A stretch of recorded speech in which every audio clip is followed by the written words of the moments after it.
ይስጥልኝ የቦኤዝ የመጽሐፍ ትረካ አድማጭ ተመልካቾቻችን፣ ከታዋቂው ደራሲና ፈላስፋ ካህሊል ጂብራን ድርሰቶች በ10 ክፍል የተካተተውን ዘ ብሮክን ዊንግስ ወይም የተሰበሩ ክንፎች የተሰኘውን በተስፋሁን ምትኩ ተተርጉሞ ክፍል 1ን አስደምጠናችሁ ነበር።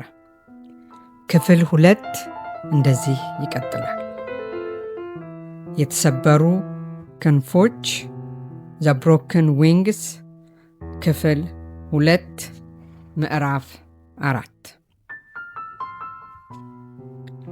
ነጩ ችቦ። የኒሳን ወይም የሚያዝያ ወር አልፏል። ሰልማን በዚያው መናፈሻ ውስጥ አግኝቼ ውበቷን እያደነኩ የሐዘኗን ጸጥታ እያዳመጥ በብልህነቷ ልደመም የፋሪስ ኢፋንዲን ቤት አዘውትሬ መጎብኘቴን ቀጥያለሁ። አንድ የማይታይ እጅ እየጎተተ እሷ ዘንድ የሚወስደኝ ያህል ይሰማኛል። በየዕለቱ ውበቷ አዲስ ይሆንብኛል። ጣፋጭ መንፈሷም ሁሌ አዲስ ይሆንብኛል። የሚነበብ መጽሐፍ፣ የሚቀኝ ቅኔ ትሆንብኛለች። ሁሌ አርቆ አስተዋይነቷና በአካልና በመንፈስ ውብ ነው። በፍቅርና በብልህነት ብቻ የሚገለጥ ግልጽና ምስጢር ነው። እሷን ለመግለጽ ሳስብ እንደ ጉምተና ትሰወርብኛለች። ሰልማ ካራሚ አካላዊና መንፈሳዊ ውበት ያላት ናት እና ለማያውቃት ሰው እንዴት አድርጌ ልገልጻት እችላለሁ? አንድ ሙት የሌሊት ወፍ ዝማሬን ሊያስታውስ፣ የጽጌረዳ አበባን መዓዛ ሊያጣጥም፣ የአንድን ጅረት ፍሰት ሊያዳምጥ ይችላልን? በእግረ ሙቅ የታሰረ እስረኛስ የማለዳ ንፋስን ሊከተል ይችላልን? በሚያበሩ ቀለማት በእውነተኛ መንገድ ልስላት አልችልምና በግልጽ ቃላት እንዳልገልጻት ኩራቴ ያግደኝ ይሆን? በበረሃ ያለ የተራበ ሰው ከሰማይ መና ካልወረደለት በቀር ደረቅ ዳቦም ቢሆን አይምርም። ነጩን የሐር ቀሚስ ስትለብስ በመስኮት እንደገባ የጨረቃ ብርሃን ትመስላለች። አረማመዷ ዜማና ግርማ ሞገስ ያለው ነው። ድምጿ ለስለስ ያለና ጣፋጭ ነው። ስትናገር ከአፏ የሚወድቁት ቃላት ከአበቦች ቀጠላት ላይ በነፋስ እንደሚወድቁ ጤዛዎች ናቸው። ፊቷስ ቢሆን ቃል ሊገልጹት ኃይል የላቸውም። በውስጣዊ ሐዘንና በሰማያዊ ደስታ የተዋበ ነው። በሰልማ ፊት ላይ የሚታየው ውበት ጥንታዊ አይደለም። የአንድ ሰዓሊ ብሩሽ ወይም የአንድ ቀራጺ መሮ ሊያስተካክለው፣ ሊለካው ወይም ሊቀዳው እንደማይችለው ራእይ ነው።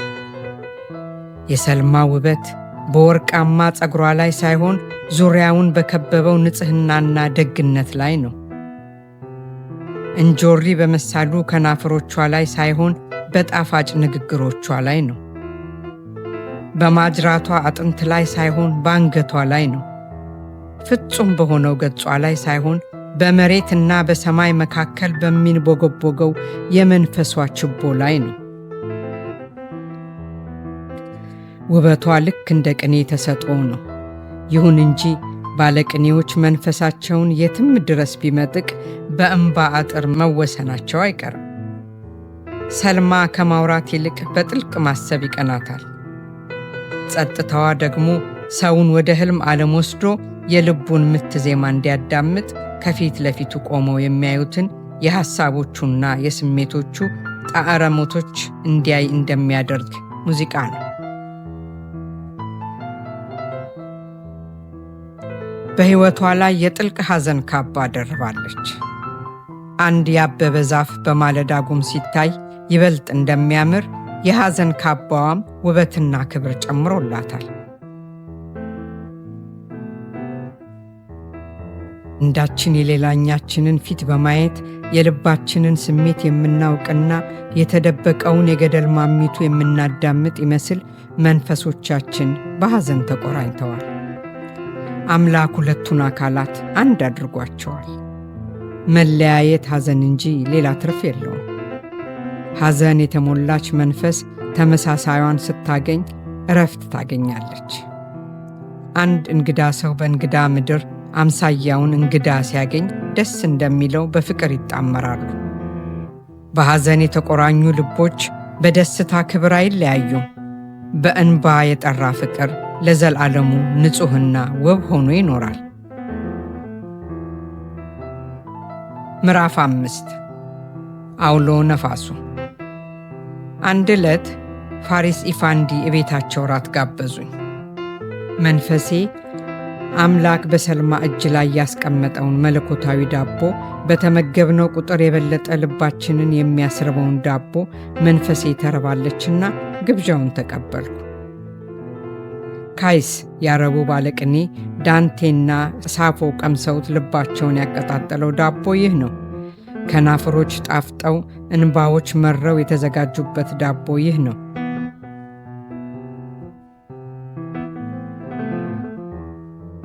ፋሪስ ኢፋንዲ ቤት እንደደረስኩ ሰልማን በመናፈሻው ውስጥ ጭንቅላቷን አንድ ዛፍ ላይ አስደግፋ በአንድ አግዳሚ ወንበር ላይ ተቀምጣ አየኋት። ነጩ የሐር ቀሚሷ ሙሽራ ወይንም ያንን ስፍራ የምትጠብቅ ዘብ አስመስሏታል። ጸጥ ብዬ አጠገቧ ተቀመጥኩ። መናገር ስላልቻልኩ በጸጥታ ቁጭ አልኩ። ልቤ ብቻዋን ትናገራለች። ሰልማ ቃላት አልባ ጥሬን የምታዳምጥና በዓይኖቼ ውስጥ የነፍሴን ጥላ የምትመለከት መሰለኝ። ከጥቂት ደቂቃዎች በኋላ ሽማግሌው መጡና በተለመደ ሁኔታ ሰላም አሉኝ።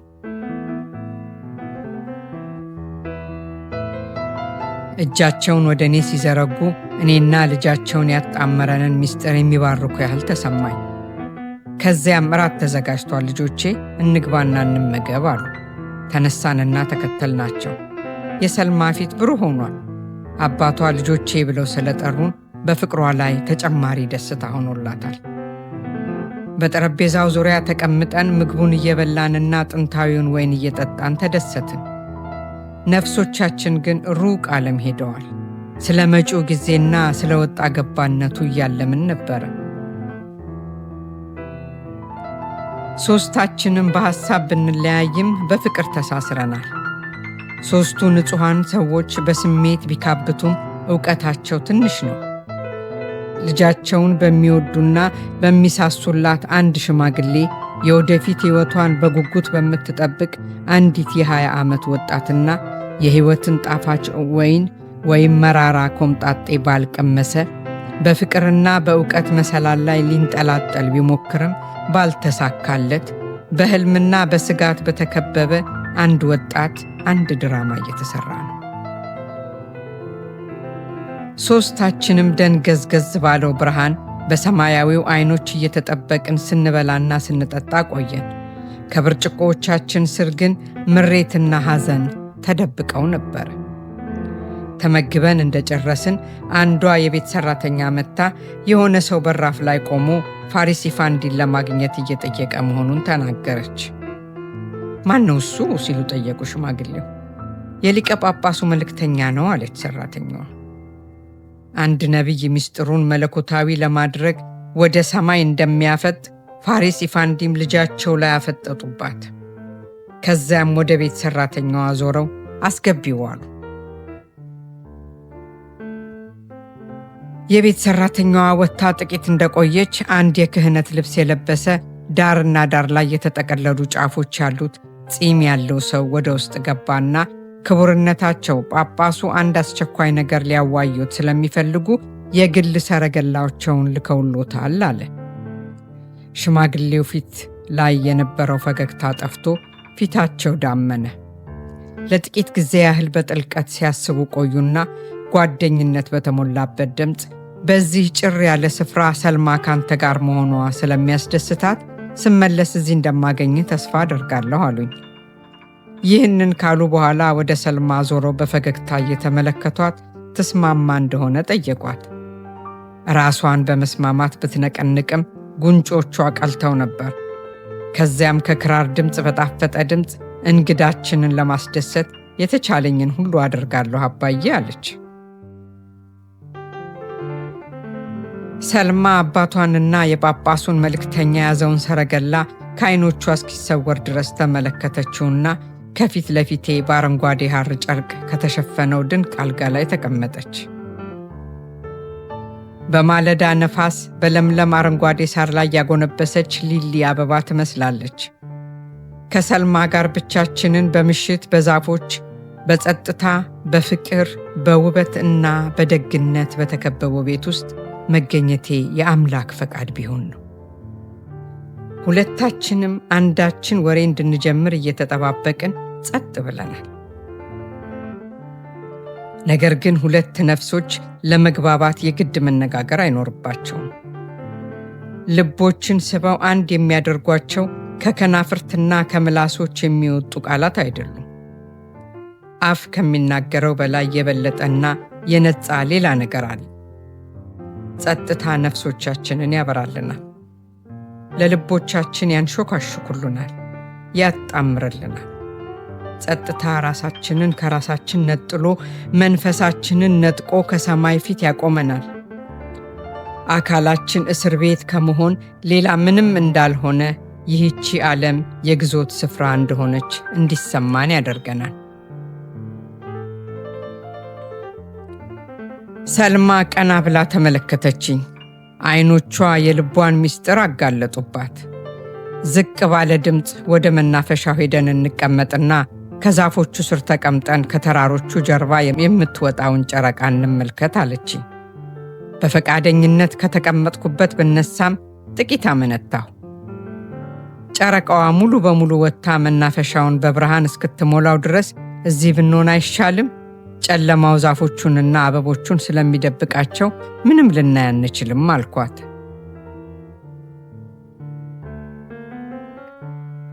ጨለማው ዛፎቹንና አበቦቹን ከዓይኖቻችን ቢደብቃቸውም የልቦቻችንን ፍቅር ሊሸሽገው አይቻለውም አለችኝ።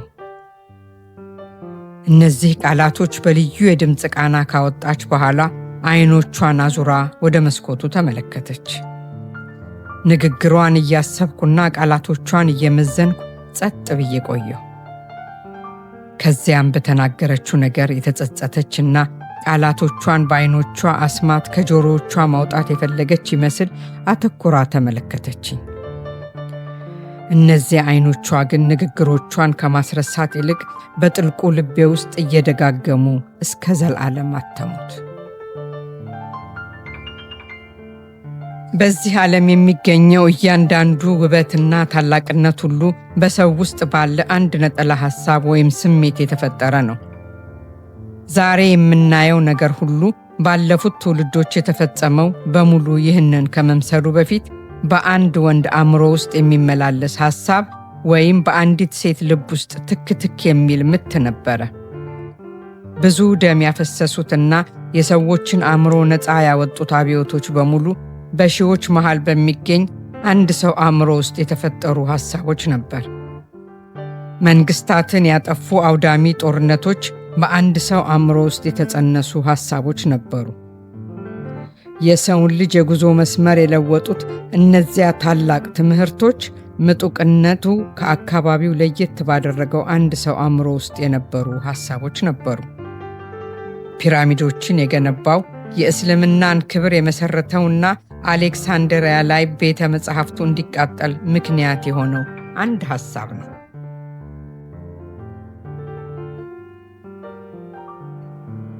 አንድ ሐሳብ በምሽት መጥቶ በክብር ሊሰቅሎ ወይም ወደ ጥገኝነት ሊመራው ይችላል። የአንዲት ሴት አንድ እይታ በዓለም ላይ ደስተኛው ሰው ሊያደርገው ይችላል። ከአንድ ወንድ ከናፍርት የሚወድቅ አንድ ቃል ሀብታም ወይም ድሃ ሊያደርገው ይችላል። የዛን ዕለት ምሽት ሰልማ የተናገረችው ቃል በውቅያኖስ መሃል እንደተያዘ ጀልባ በትናንት እና በነገ መሃል ያዘኝ። ያ ቃል ከወጣትነት ብቸኝነት ቀስቅሶ ሕይወትና ሞት የሚጫወቱበት መድረክ ላይ አወጣኝ። ወደ መናፈሻው ወጥተን ግሩም መዓዛ ካለው አንድ ዛፍ ስር በአንድ አግዳሚ ወንበር ላይ እንደተቀመጥን የአበቦቹ ጦም መዓዛ በነፋስ እየተገፋ ካፍንጫችን ደረሰ። ያንቀላፋችሁ ተፈጥሮ ስትተነፍስ ይሰማናል። የአምላክ ዓይኖች በሰማያዊ ሰማይ ስር ትዕይንታችንን እየታዘቡ ነው። ጨረቃዋ ከሱኒን ተራራ ጀርባ ብቅ አለችና ብርሃኗን በባህር ዳርቻው በኮረብቶችና በተራሮች ላይ ለቀቀችው። መንደሮቹ ከምን እንደተፈጠሩ ከምንም እንደተፈጠሩት አረሞቶች በሸለቆው ውስጥ ተንዘርፈው ታዩኝ። በጨረቃዋ ብርማ ጨረሮች የደመቀችው ሊባኖስ ከነሙሉ ውበቷ ትታየናለች።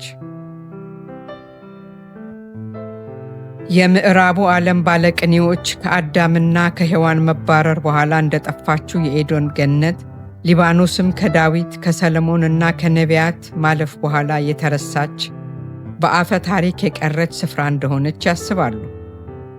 ለምዕራባውያን ባለቅኔዎች ሊባኖስ የሚባለው ቃል በቅዱስ የጥድ ዛፎች የዕጣን ሽታ ዙሪያውን ከተከበበ አንድ ተራራ የሚያያዝ ቅኔያዊ አገላለጽ ነው። የማይናወጡትን ከመዳብና ከእብነ በረድ የተሰሩ ቤተ መቅደሶችና በሸለቆው ውስጥ የሚመላለሱትን አጋዘኖች ያስታውሳቸዋል።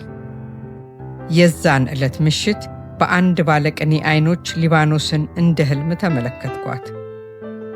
ከዚያም ነገሮች እንደ ስሜቶች ተለዋወጡ። በውስጣቸው አስማትና ውበት ታየን። አስማቱና ውበቱ እኛ ውስጥ ነበሩ። የጨረቃዋ ፀዳል በሰልማ ፊት አንገትና እጆች ላይ ሲያርፍ የውበትና ፍቅር አምላክ ኢሽታር አምላክ የሆኑ ጣቶች ቀርጸው የሰሩት ሐውልት መሰለች። ዞር ብላ ተመለከተችኝና ለምን ዝም ትላለህ? ስላለፈ ሕይወትህ ለምን አትነግረኝም አለችኝ። ስመለከታት ዝምታዬ ጠፍቶ ከናፍሮቼ ተከፈቱ። ወደዚህ መናፈሻ ስንመጣ የነገርኩሽን አልሰማሽምኝምን? የአበቦቹን ሹክሹክታና የጸጥታ ዝማሬን የሚያዳምጠው መንፈስ የነፍሴን ጩኸትና የልቤን ድለቃ መስማት ይችላል አልኳት።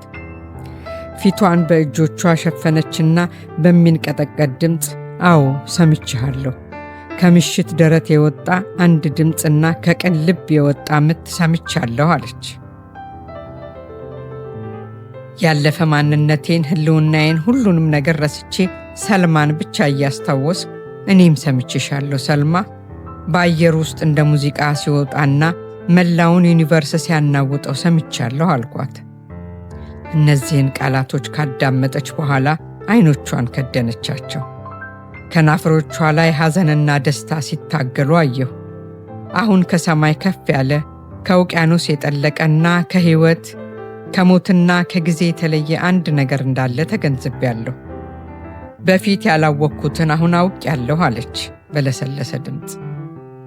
በዚያው ቅጽበት ሰልማ ከጓደኛ ይልቅ ውድ፣ ከእህት የበለጠ ቅርብ እና ከፍቅረኛ ይልቅ ተፈቃሪ ሆነችልኝ። አንድ ታላቅ ሐሳብ፣ ውብ ህልም በመንፈሴ የገባች ኃይለኛ ስሜት ሆነችኝ።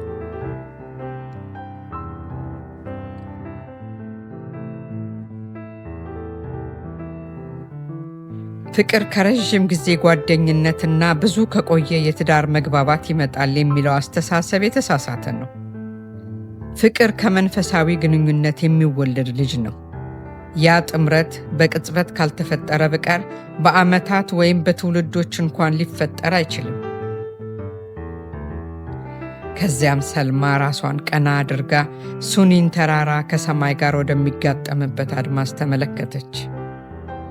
ትናንትና እንደ ወንድም የምጠጋህ፣ በአባቴ እንክብካቤ አጠገብህ የምቀመጥ ነበርኩ። አሁን ግን ከወንድማዊ ፍቅር የበለጠ የተለየ ጣፋጭ የሆነ ነገር እንደተፈጠረ እየተሰማኝ ነው።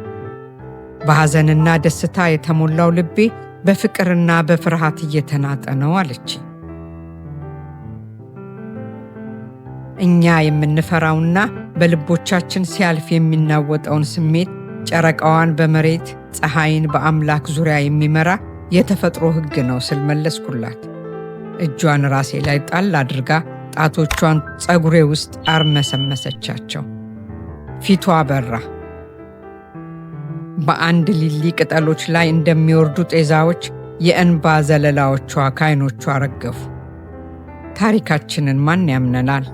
በዚህ ሰዓት የጥርጣሬን መጋረጃ እንደገፈፍን ማን ያምናል?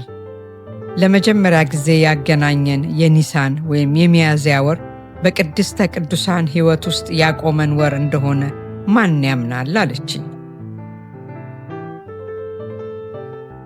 ስትናገር እጇ ጭንቅላቴ ላይ እንዳለ ነው። ጣቶቿን ፀጉሬ ውስጥ ከመሰገው ለስላሳ እጅ ይልቅ የንጉሳውያኑን የክብር ዘውድ አልመርጥም። ሰዎች ፍቅር ያለ ወቅቶች ድጋፍ የሚያድግና የሚያብብ ብቸኛው አበባ መሆኑን ስለማያውቁ ታሪካችንን አያምኑ። ነገር ግን ለመጀመሪያ ጊዜ ያገናኘን የኒሳን ወር ነው። በዚህ ሰዓት ያሰረችንስ ቅድስት ቅዱሳን ሕይወት ትሆን? ከፍጥረት አስቀድሞ ነፍሶቻችንን ያጣመራቸውና ከነዚያም ሁሉ ቀናት እስረኛ ሆኖ ያቆየን የአምላክ እጅ አይደለም እንዴ? የሰው ልጅ ሕይወት በማኅፀን ውስጥ ተጀምሮ በመቃብር ውስጥ የሚጠናቀቅ አይደለም።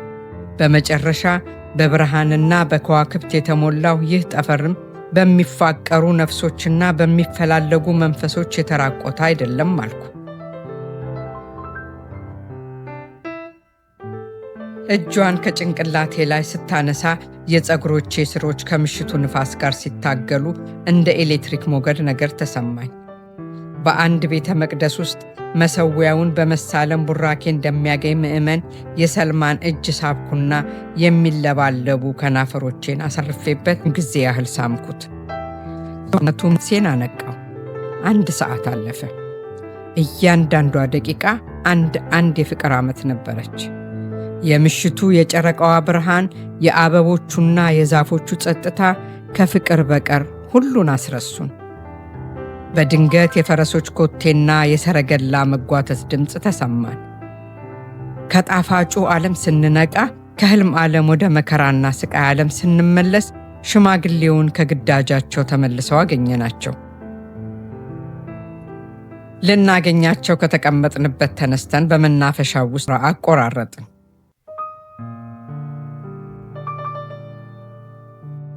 ሰረገላ ወደ መናፈሻው መግቢያ እንደተጠጋ ፋሪስ ኢፋንዲ ወረዱና ከባድ ሸክም የተሸከሙ ይመስል ከትከሻቸው ጎብጠው በቀስታ እየተራመዱ ወደኛ መጡ። ወደ ሰልማ ቀረብ በማለት 2 እጃቸውን ትከሻዎቿ ላይ አሳርፈው ትክ ብለው ተመለከቷት። የተጨማተሩ ጉንጮቻቸው በእንባ ራሱ፣ ከናፍሮቻቸው ባሳዛኝ ፈገግታ ተርገበገቡ። ውድ ሰልማ፣ ከአባትሽ እጆች ወጥተሽ በሌላ ሰው እጆች ውስጥ ልትገቢ ነው። እድል ከዚህ ጭር ያለ ቤት አውጥታ በዓለም ላይ እጅግ ሰፊ ወደ ሆነው እልፍኝ ታስገባሻለች። ይህ መናፈሻ የእግሮችሽን ኮቴ ይናፍቃል። አባትሽ እንግዳ ይሆንብሻል። ሁሉም ነገር አብቅቶለታል። እግዚአብሔር ይባርክሽ አሉ በሚንቀጠቀጥ ድምፅ። ሰልማ እነዚህን ቃላቶች ስትሰማ ፊቷ ጠለሸ። የሞት መምጣት የተሰማት ይመስል ዓይኖቿ ፈጠጡ። ተመታ ከሰማይ እንደወረደች ወፍ እየተንቀጠቀጠች አለቀሰች። ምን እያልክ ነው? ምን ማለትህ ነው? የት ልትልከኝ ነው? አለች ቃላቶቿ እየተርገበገቡ። ምስጢራቸውን ለማወቅ የፈለገች ይመስል በሚመረምሩ ዓይኖቿ ትክ ብላ ተመለከተቻቸው። ጥቂት ቆይታ ገብቶኛል፣ ሁሉም ነገር ገብቶኛል። ጳጳሱ እኔን ካንተ ነጥለው ክንፎቿ ለተሰበሩት ይህች ወፍ ጎጆ ሊያዘጋጁላት ነው። ይህ ነው ፍላጎትህ አባዬ? አባቷ በረጅሙ ተነፈሱና በፍጥነት እየጎተቱ ወደ ቤት አስገቧት። አውሎ ነፋስ እንዳገኛቸው የመኸር ቅጠሎች በግራ መጋባት እየተናጥኩ ባለሁበት ቆሜ ቀረሁ። ከዚያም ተከትያቸው ወደ ሳሎኑ ገባሁ። የተፈጠረውን ሀፍረት ለማስወገድም የሽማግሌውን እጅ ጨበጥኩና ውቧ ኮከቤን ሰልማን አየት አድርጊያት ወጣሁ። መናፈሻውን ልጨርስ ጥቂት ሲቀረኝ ሽማግሌው ሲጠሩኝ ሰምቼ ዞር አልኩኝ። ይቅርታ በሚጠይቅ ሁኔታ እጄን ያዝ አድርገው ይቅርታ አድርግልኝ ልጄ፣ ምሽትህን በእንባ አበላሸሁብህ። እባክህ ቤቴ ጭር ሲል መጥተህ ጠይቀኝ። ብቸኛና ተስፋ የቆረጥኩ ሰው ነኝ ልጄ። ማለዳ ከምሽት ጋር እንደማይገናኝ ወጣትነትም ከመጃጀት ጋር አይገናኝም። ነገር ግን እኔ ዘንድ መጥተህ ከአባትህ ጋር ያሳለፍኩትን የወጣትነት ዘመን ልታስታውሰኝ፣ ከአሁን ወዲያ ከልጆቿ እንደ አንዱ የማትቆጥረኝን የሕይወትን ዜና ልትነግረኝ ይገባል። ሰልማ ከሄደች በኋላ ብቻዬን ስቀር መጥተህ አትጠይቀኝም አሉኝ። በዝምታ ራሴን በአዎንታ ነቀነኩ። የሚፋጁ የእንባ ጠብታዎቻቸው እጄ ላይ ሲያርፉ ታወቀኝ። በሐዘን እየተንቀጠቀጥኩና በልጅነት ፍቅር እየተናጥኩ ልቤ በሐዘን የምትመታ ያህል ተሰማኝ። ፊቴን ቀና ሳደርግና በዓይኖቼ ላይ የሚታዩትን የእንባ ዘለላዎች ሲመለከቱ ቀረብ ብለው ግንባሬ ላይ ሳሙኝ። ደህና ሁን ልጄ፣ ደህና ሁን። የሽማግሌ እንባ ከወጣት እንባ ይልቅ ኃይለኛ ነው። ምክንያቱም ከደከመ አካል ውስጥ የሚገኝ የሕይወት ቅሪት ነውና። የአንድ ወጣት እንባ በጽጌረዳ ቅጠሎች ላይ እንደሚያርፍ ጤዛ ነው። የሽማግሌ እንባ ደግሞ በክረምት ነፋስ እንደሚረግፍ ቢጫ ቅጠል ነው። የፋሪስ ኢፋንዲ ካራሚን ቤት ለቅቄ ስወጣ ሁሉ የሰልማ ድምፅ በጆሮዎቼ ውስጥ እያንቃጨለ ውበቷ እንደ ሙት መንፈስ እንደተከተለኝ በእጄ ላይ የረገፈው የአባቷ እንባም ቀስ በቀስ እየደረቀ ነበር። አወጣጤ ልክ አዳም ከገነት ሲወጣ እንደነበረው አይነት ነው። መላውን ዓለም ገነት የምታደርግልኝ የልቤ ሔዋንም አጠገቤ የለችም። በዚያች ዳግም በተወለድኩባት ምሽት የሞትን ፊት ለመጀመሪያ ጊዜ ያየሁ ተሰማኝ። ከዚያም ፀሐይዋ በሙቀቷ መስኮቹን አኖረች።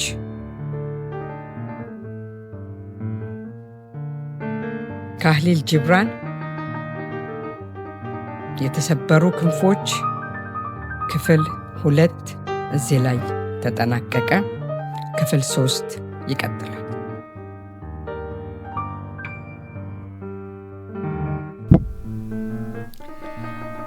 በስተ መጨረሻ ይህንን አጫጭር የመጽሐፍ ትረካና የግጥም ቻናል የምትከታተሉ አድማጭ ተመልካቾቻችን ሰብስክራይብ፣ ላይክ እና ሼር በማድረግ ቻናላችንን ይደግፉ።